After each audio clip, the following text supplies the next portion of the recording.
अस्सलाम वालेकुम, welcome to my YouTube channel explore physics. आज हम डिस्कस कर लेते हैं इको पर। जैसे हमने पहले रिफ्लेक्शन ऑफ साउंड को डिस्कस किया कि रिफ्लेक्शन ऑफ वेव को हमने डिस्कस किया कि रिफ्लेक्शन क्या है। रिफ्लेक्शन का मतलब है वेव का एक मीडियम से एक पॉइंट से जाके किसी दूसरे मीडियम की सरफेस से टकराना और फिर वापस आना, ये क्या है? रिफ्लेक्शन है। इको जो है वो स्पेशल टाइप ऑफ रिफ्लेक्शन है। तो जो रिफ्लेक्शन है वो सॉलिड, लिक्विड, गैस किसी भी चीज़ से हो सकता है। साउंड वेव टकराते हैं, वहाँ से वापस आते हैं, वो इको नहीं है। इको क्या है कि जब सॉलिड सरफेस से साउंड वेव टकराते हैं और फिर वापस आते हैं तो उसको हम नाम देते हैं इको, लेकिन कुछ शराइत के साथ।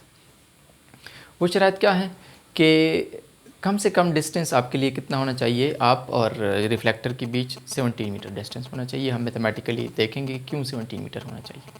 17 से थोड़ा ज़्यादा हो सकता है, लेकिन 17 से अगर आप कम करते हैं डिस्टेंस तो उससे एक अनदर फिनोमेना पैदा होते हैं जिसको रिवर्बरेशन कहते हैं। फिर आप अपने साउंड और रिफ्लेक्टेड साउंड में फ़र्क नहीं कर सकते, ठीक है। तो इको के लिए कम से कम डिस्टेंस 17 मीटर होना चाहिए।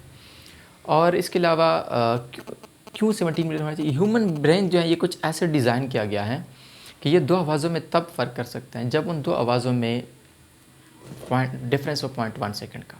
तो इको में हो क्या रहा है? इको में कि आप एक दफ़ा बोलते हैं, ये ओरिजिनल साउंड है, साउंड वेव जाके वहाँ टकराते हैं, फिर वापस आते हैं और फिर दोबारा उनको सुनते हैं, तो ये दूसरा साउंड है।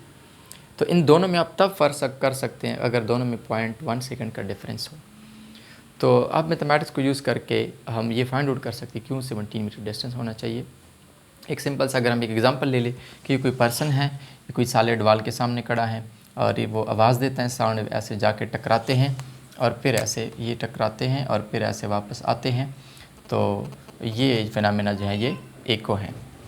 अब आप देख सकते हैं कि हम पढ़ चुके हैं कि v=s/t स्पीड पर हम पहले प्लेलिस्ट में वीडियो कर चुके हैं कि स्पीड मैथमेटिकली बराबर है डिस्टेंस डिवाइडेड बाय टाइम। तो यहाँ से हम डिस्टेंस ऐसे लिखते हैं, distance is equal to V T. इस टी को इधर ले आए तो S is equal to V T. अब जो स्पीड ऑफ साउंड है वो तकरीबन 330 या 340 मीटर पर सेकंड है एयर में, और टाइम अगर आप पुट करते हैं 0.1 सेकेंड। आप इसको कैसे सिंप्लीफाई करेंगे? ये हो जाएगा 1/10, तो ये 0 इसके साथ कैंसिल, ये 34 मीटर। तो आपके लिए डिस्टेंस कितना हो गया? 34। लेकिन ये तो टू साइड के लिए है, एक दफ़ा आवाज़ का जाना और फिर उसके बाद आवाज़ का आना। तो इसलिए ये तो टू साइड के लिए डिस्टेंस है। आप उसको क्या करेंगे? 2 से डिवाइड करेंगे तो 1 साइड के लिए आपके पास डिस्टेंस आ जाएगा। तो अगर आप 17 को 34 को 2 पर डिवाइड करते हैं तो आपके पास आंसर आता है 17 मीटर। तो इसलिए ये वो कम से कम डिस्टेंस हैं कि जो इको के लिए होना चाहिए। अगर आप अपना डिस्टेंस इससे कम करते हैं तो रिवर्बरेशन का फिनोमेना, इससे आप अपना डिस्टेंस थोड़ा सा बढ़ा सकते हैं, फिर भी आप इको को ऑब्जर्व कर सकते हैं। अब इसी के साथ बात कर लेते हैं कि स्पीड ऑफ साउंड को इको मेथड से कैसे हम फाइंड आउट कर सकते हैं। सपोज़ करते हैं आप किसी सॉलिड वॉल के सामने खड़े हैं और इधर मैं लिख लेता हूँ, ये वॉल है और ये आप हैं यू, और आपके बीच डिस्टेंस कितना है? सपोज़ 100 मीटर है। आप क्या करते हैं कि आप एक दफ़ा ऐसे क्लिप के ज़रिए साउंड पैदा करते हैं और आप देखते हैं कि साउंड वेव जाते हैं और फिर वापस आते हैं। आप इसका टाइम नोट करते हैं, एक दफ़ा आपने टाइम नोट कर लिया। फिर उसके बाद ये एक्सपेरिमेंट आप 10 टाइम रिपीट करते हैं।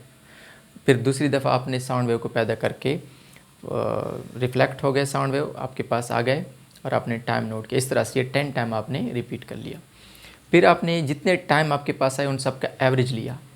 एवरेज आप क्यों ले? ताकि आपके एक्सपेरिमेंट में एक्यूरेसी आ जाए, ठीक से हो जाए, ये रिज़ल्ट आपके पास ठीक रिज़ल्ट आ जाए। फिर आपके पास डिस्टेंस आपको 100 मीटर गिवन है, सपोज़ करते हैं आपके पास टाइम आ गया 3 सेकेंड। तो अब आप डिस्टेंस डिवाइडेड बाय ये टाइम जब करते हैं तो उससे जो भी रिज़ल्ट आता है आपके पास वो क्या कहलाएगा? Speed of sound by echo method. तो इस तरह से हम इको को यूज़ करके speed of sound find out कर सकते हैं। आज के लिए इतना ही, मिलते हैं नेक्स्ट क्लास में। अब इसी के साथ नॉइज़ पोल्यूशन पर बात कर लेते हैं कि नॉइज़ पोल्यूशन क्या है। नॉइज़ वो आवाज़ें कि जो हमारे कानों को बुरी लगे, उसको हम नाम देते हैं नॉइज़। और ऐसी आवाज़ें कि जो हमारे कानों को अच्छी लगे, उसको हम नाम देते हैं म्यूज़िकल साउंड। तो अब ये कैसे अच्छी लगती, कैसे बुरी लगती, ये डिपेंड करता है कि उसका सोर्स कौन है।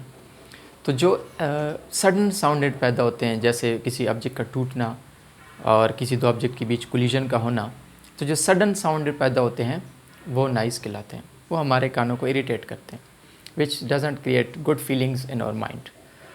तो वो आवाज़ें कि जो एक प्रॉपर तरतीब से बनते हैं, जैसे गिटार से साउंड का पैदा होना और फ्लूट से साउंड का पैदा होना, तो जो भी आवाज़ें एक प्रॉपर तरतीब से पैदा होती हैं उनको हम नाम देते हैं म्यूज़िकल साउंड। तो वो आवाज़ें अच्छा feeling which create good feelings in our mind, और फिर इनका हमारे जिस्म पर बहुत बड़ा इफ़ेक्ट है। वो हमें इरिटेट करते हैं, हम स्लीपलेस काज होते हैं, इससे हमारे माइंड पर भी बहुत बुरा इफ़ेक्ट है, टेंशन में हम आ जाते हैं इसी वजह से। तो अब इन सब चीज़ों को देख के इंटरनेशनली जो वैलिड आवर हैं कि आप किसी इंडस्ट्री में, वो है 8 आवर तक। इंडस्ट्री में अगर आप 8 आवर तक कोई काम करते हैं तो आप इन नॉइज़ पोल्यूशन से ज़्यादा इफ़ेक्ट नहीं होंगे, क्योंकि अगर आप इससे ज़्यादा काम करते हैं 8 आवर से ज़्यादा, तो इसमें टाइम का फैक्टर बड़ा इम्पॉर्टेंट है।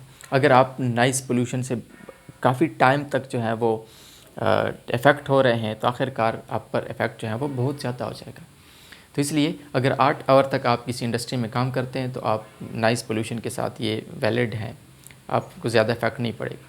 लेकिन अगर आप 8 आवर से ज़्यादा काम करते हैं तो it can affect you very bad. तो आज के लिए इतना ही।